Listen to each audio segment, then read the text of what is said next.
Kung sa literatura sa bansa, I think yung path would be towards doon sa uh, pagpapakita pa nung more or less hindi actually napapakita, no? Talking about yung narratives and stories and themes um, ng mga nasa gilid-gilid, ano? Ibig sabihin wala sa mainstream na consciousness, I guess, no? Mga buhay ng magsasaka na in fact sila naman yung pinaka marami or yung kanilang uh, buhay at kamatayang struggle, ano? Struggle for land, for social justice, no? Yan yung isang well, that's my basic wish, no? Yun ang maging direksyon.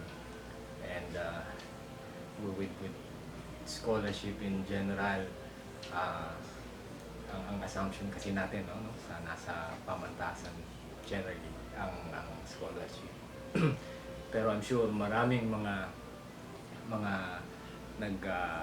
nag-aaral, nagsasaliksik at nagsusulat sa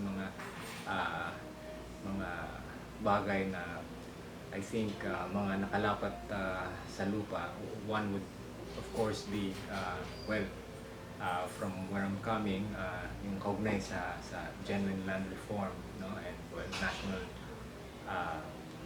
industrialization, mga bagay na siyang minumiti ng mamayan na kailangan mapag-aralan yung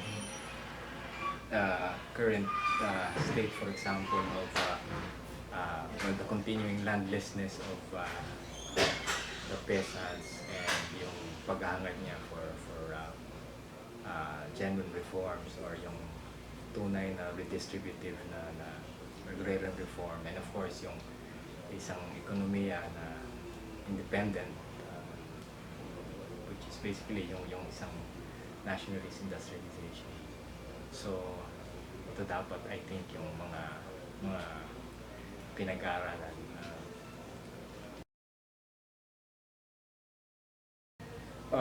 Well, isang halimbawa would be yung prison poetry, which yun yung siguro isang kategory ng mga nilikha ko. Hindi dahil sa gusto ko, kundi yun yung circumstansyang kinasadlakan, no? So hindi ko sinasabi na dapat na yumabong pa ang prison poetry, no? In fact, dapat mawala na ito dahil nagmumula ito sa isang very unjust na circumstance, yung pagpapakulong, no, ng mga activists and revolutionaries on the basis of their political stand alone, ano.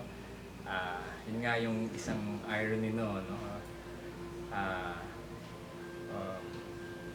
yung pagsusulat ng prison poetry in general, ayaw na natin sana noon, ano? Pero sa ngayon, ano, sa totoo, dumarami yung bilang ng mga political prisoners at isang natural na tendency would be for the prisoners, the political prisoners, to write their stories, to write their struggle.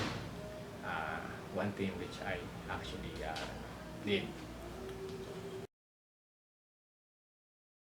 Siguro ito yung masigla yung aking attitude about criticism. In fact, this is very, very important.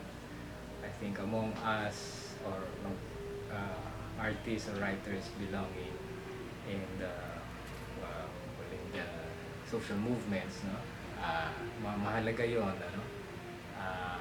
Isang buhay na practice nga ito among mga activist writers, yung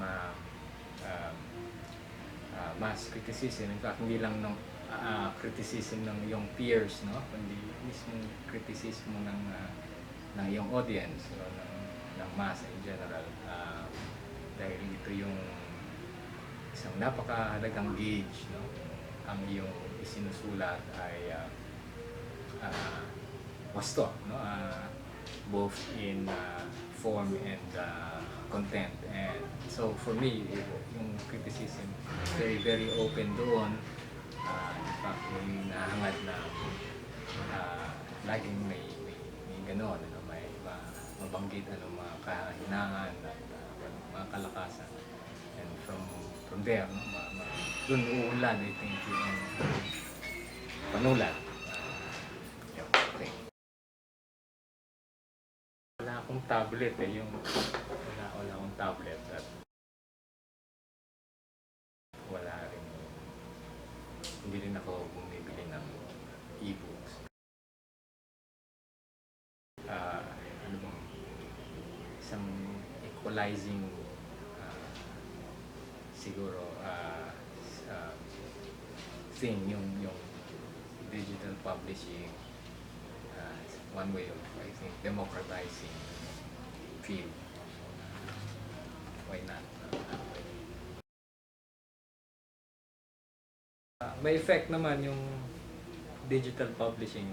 I'm sure yung UP Press ay naapektuhan ng digital publishing. But while it could somehow affect yung traditional publishing modes in probably in certain negative degree, pero ito na yung isang makabagong mode at kailangan welcome, and I'm sure nakaka-adjust naman at nakaka-angkop.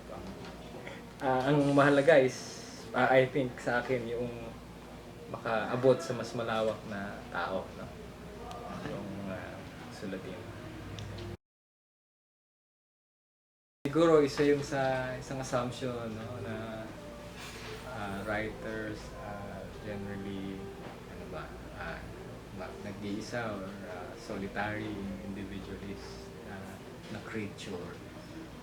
Pero hindi siya, I think that yung writer would not be able to perform his task as a writer kung hindi siya makikisalamuha sa tao.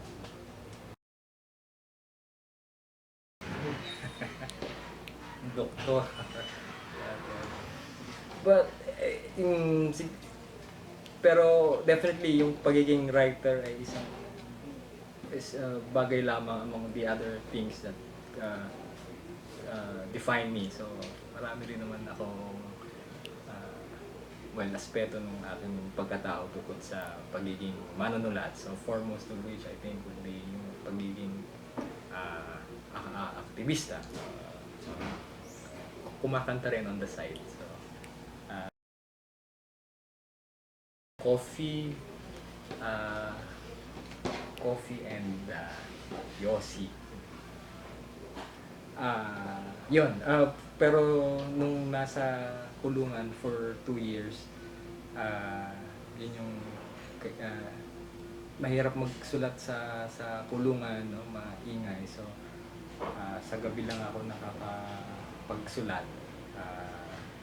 At bukod doon, dahil ang mga paksa ng sulatin ay tungkol sa isang masalimuot na karanasan, napakahirap rin.